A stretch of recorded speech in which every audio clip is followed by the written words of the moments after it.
High in the Alborz mountains of northern Iran, nestled on a lonely peak, stood a small wooden house.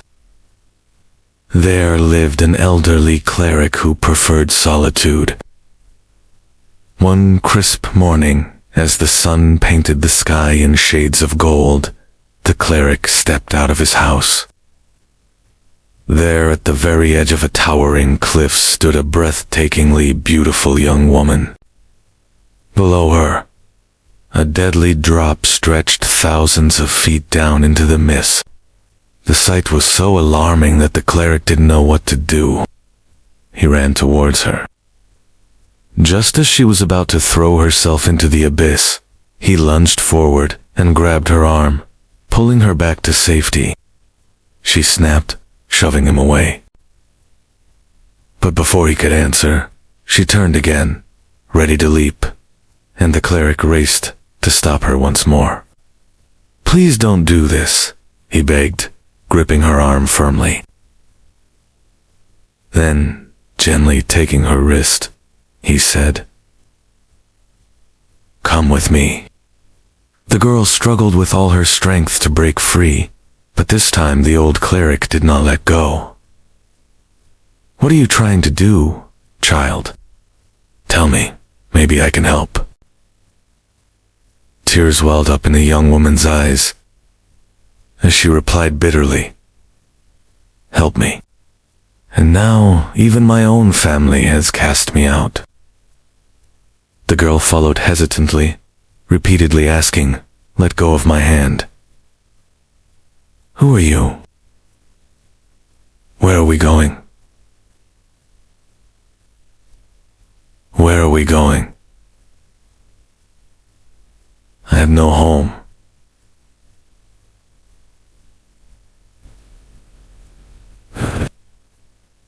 "What is this place? Whose house is this? Why have you brought me here?"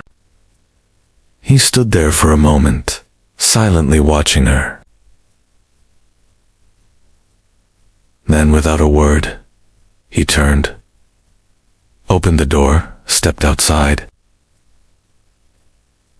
The cleric gazed at her in silence for a moment. Startled, the girl pulled back slightly. "Where are you taking me?" she asked, fear in her voice. She gasped and cried out, "What are you doing? Why did you lock the door? What do you want from me? Why won't you speak? Where are you going? Let me out." He disappeared into the shadows, climbing further up the mountains. The old man pushed the door open and gestured for her to step inside. "Oh, no. Why did you lock me up all day after disappearing into the mountains?" Darkness deepened, and fear settled into every corner of the wooden walls. All night long, he lay awake, his mind swirling with thoughts of the girl. "Just walk with me," the cleric said softly. When dawn broke, the cleric quietly approached the girl. "Don't be afraid," he said softly. "Consider this your home now." Her eyes fluttered open and startled to find him there. She quickly adjusted her blanket. "From this day on, you'll stay here with me. You don't need to go anywhere else." But before she could say more, the cleric turned, walked to the door, stepped outside, and locked it from the outside. Once again. Without waiting for another question, he began walking along the rugged mountain path, her hand still in his. "Where are you taking me? Why are you showing me such kindness? At least tell me," she pleaded, her voice trembling. But the cleric said nothing. Holding her hand gently yet firmly, he continued walking through the winding path in silence.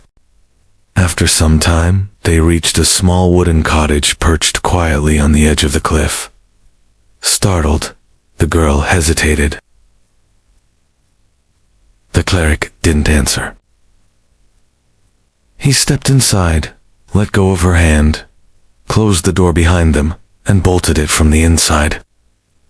Fear gripped her. He spoke with such calm sincerity that the girl, already shattered by life's cruelty and desperate for shelter, she agreed to stay. But the old cleric remained still and silent. Panic gripped the girl. She ran to the door, slamming her fists against it, screaming, "Why did you lock me in?"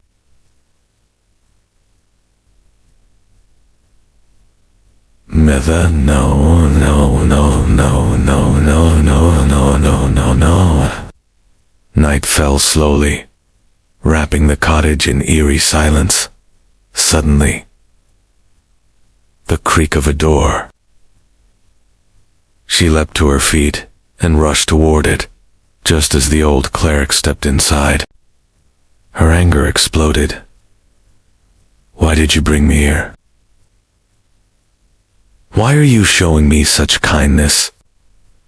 The cleric stepped forward quietly, his face calm and unreadable. There was a strange glint in his eyes, subtle but unmistakable, as though something deeper stirred within him. The girl hesitated, confusion and doubt clouding her expression.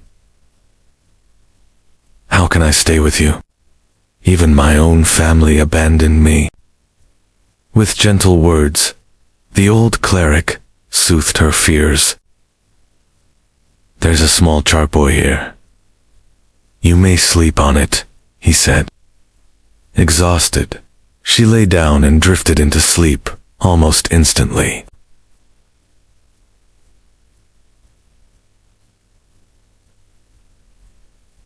The cleric lay on his bed. How beautiful she is. So innocent. So broken.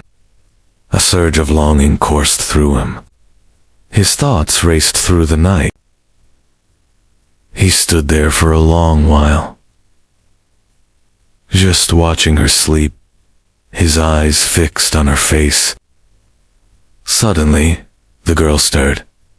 "What's going on?" she asked, confused and uneasy. "Why are you standing there? What do you want?"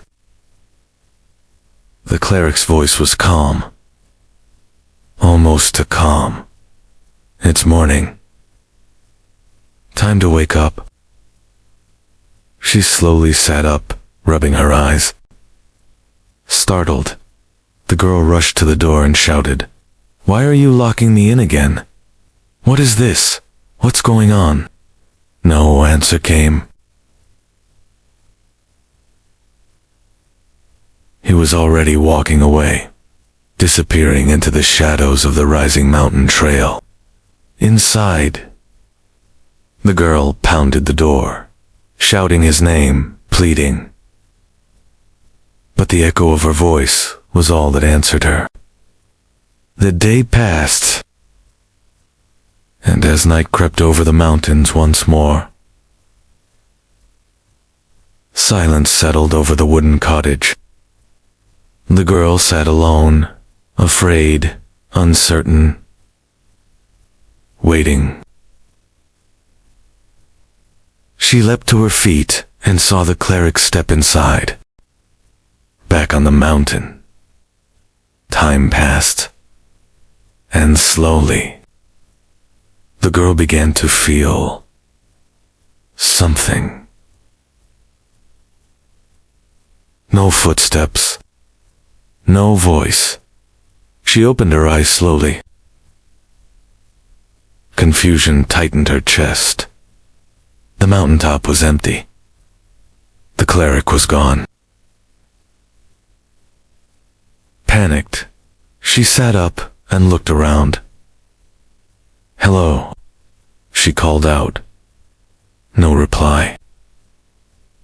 The wind whispered through the mountains, cold and sharp. The sun had already dipped below the horizon, and shadows stretched endlessly around her. Fear took hold. Time passed.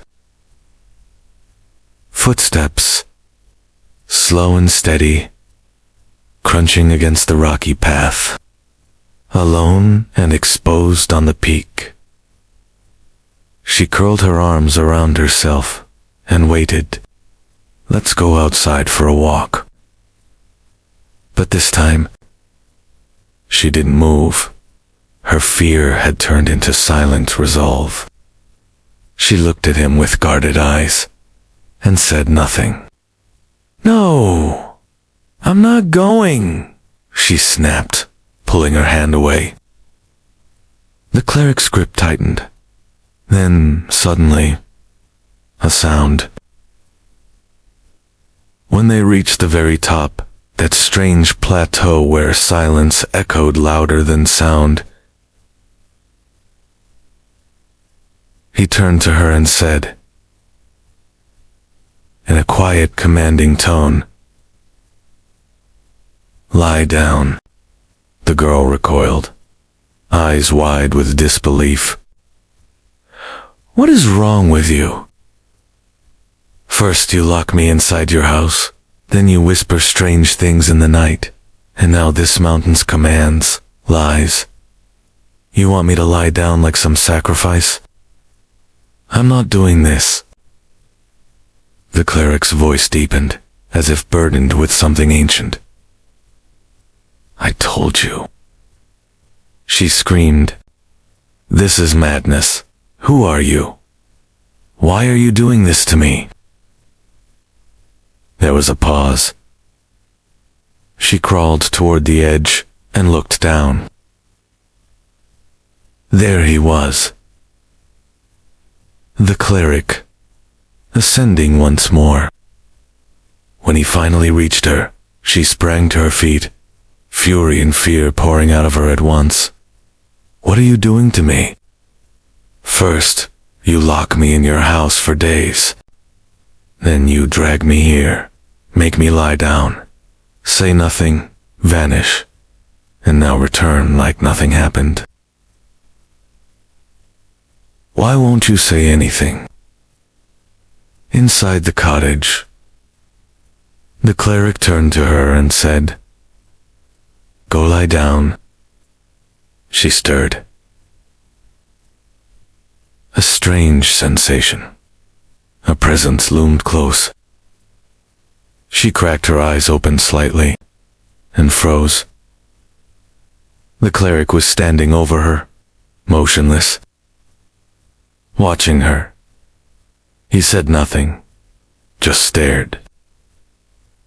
Then, softly, he whispered something she couldn't make out, and blew gently over her head. But inside, her heart pounded like a drum. She had seen it, felt it. This was no dream. Something is not right. The cleric didn't answer. Even as her body gave in to exhaustion, her thoughts kept spinning. Why does he act like this?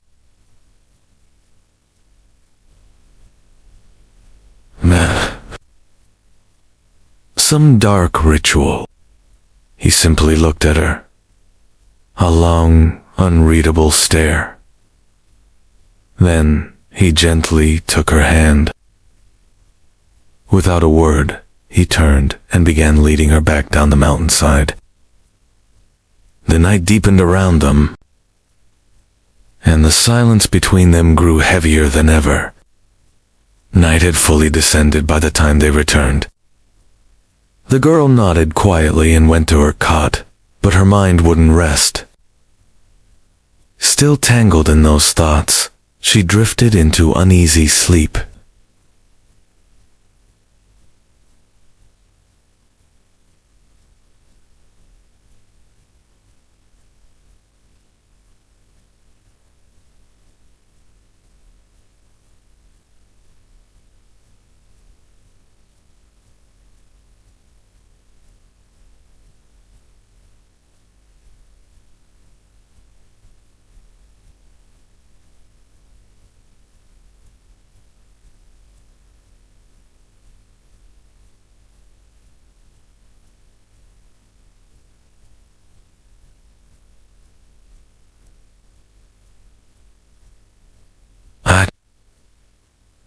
Once again, the cleric came to her and gently shook her shoulder. Without another word, he dragged her once again up the winding trail into the heart of the mountains. Then,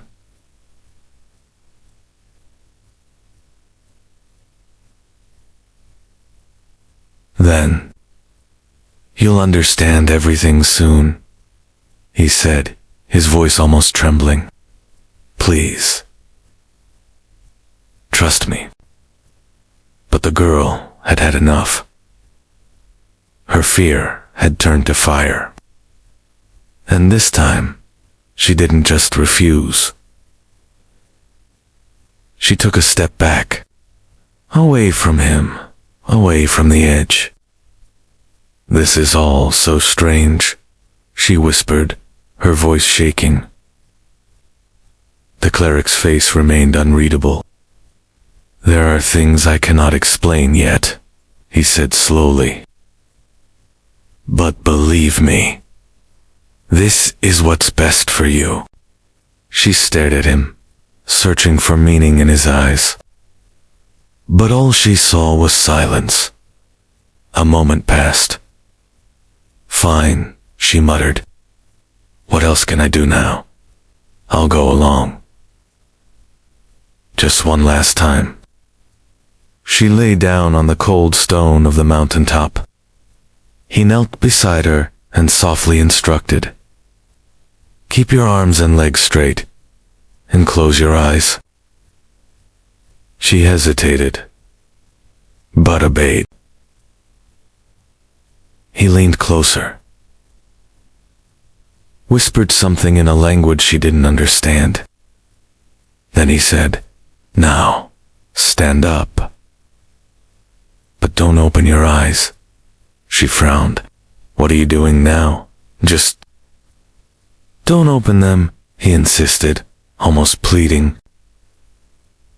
So she rose to her feet, unsure, unsteady, eyes tightly shut, began to disappear down the slope, vanishing from her world. Step by silent step, the cleric slipped silently down the mountain and returned home, crawling into bed as if nothing had happened. Back on the lonely mountain top, the girl stood still, eyes shut. She finally called out, "Can I open my eyes now?" Silence. She opened her eyes, and her heart dropped. There was no one. No footsteps. Just empty sky and falling night. Her chest tightened with anger and betrayal. "This man is insane," she muttered through clenched teeth. "Why did I ever trust him? This isn't right. None of this is right." Furious and shaken, she dropped to the ground and sat hugging her knees, refusing to cry. In the distance, climbing slowly, came the cleric again, his silhouette reappearing like a ghost against the moonlight.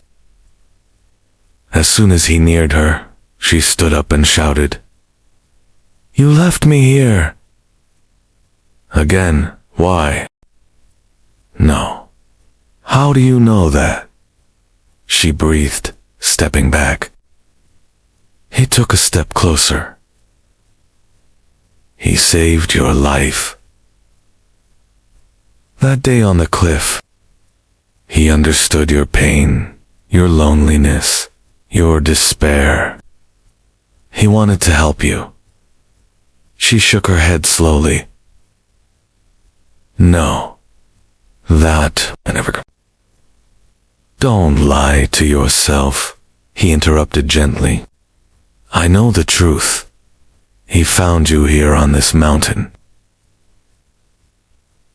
No one else knew you were alive. You had been missing for years. Everyone thought you were dead. Even I thought you were dead." She looked away,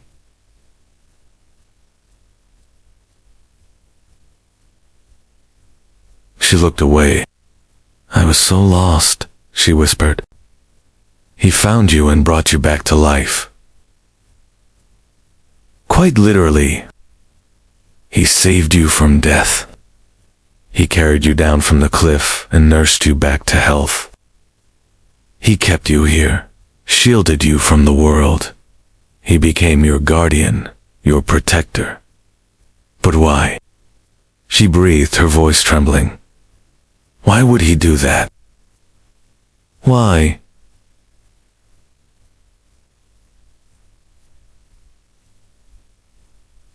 "Why?"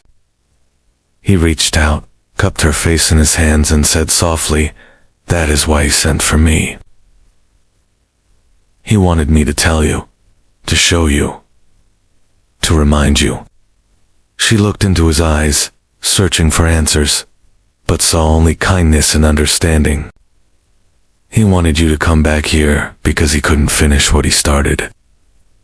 He wanted to show you the truth about who you are, the truth about us, the truth about your past. He wanted to show you everything before it was too late." She closed her eyes, overwhelmed with emotions she couldn't understand. When she opened them again, the old cleric stood before her. "It's time," he said quietly. "Time for what?" she whispered. He gestured beyond the cabin, towards the mountain peak where they had met. "We have to go up there," he said softly. "There's something I need to show you." Together, they climbed the mountain. The cleric walked slowly, patiently, as if carrying the weight of the world on his shoulders. As they neared the peak, she saw it. At the edge of the cliff, nestled among the rocks, was a small, weathered box. The cleric stopped, turned to her and said, "Open it." She hesitated. Inside, nestled on a bed of faded velvet, was a single, intricately carved. It was beautiful, yet strangely familiar. As she reached out to touch it, the cleric placed a hand on hers. "Keep it," he said softly. "It's yours. It always has been. It always will be." His eyes held hers, and in that moment, she knew that pendant, that box, that mountain, that life. None of it was merely a coincidence. It was all connected to her, to him, to their past, to their future. She looked at the cleric, at the mountain, at the pendant in her hands, and finally at her husband. In his eyes, she saw love, compassion, acceptance. He squeezed her hand, and together they began their journey back down the mountain.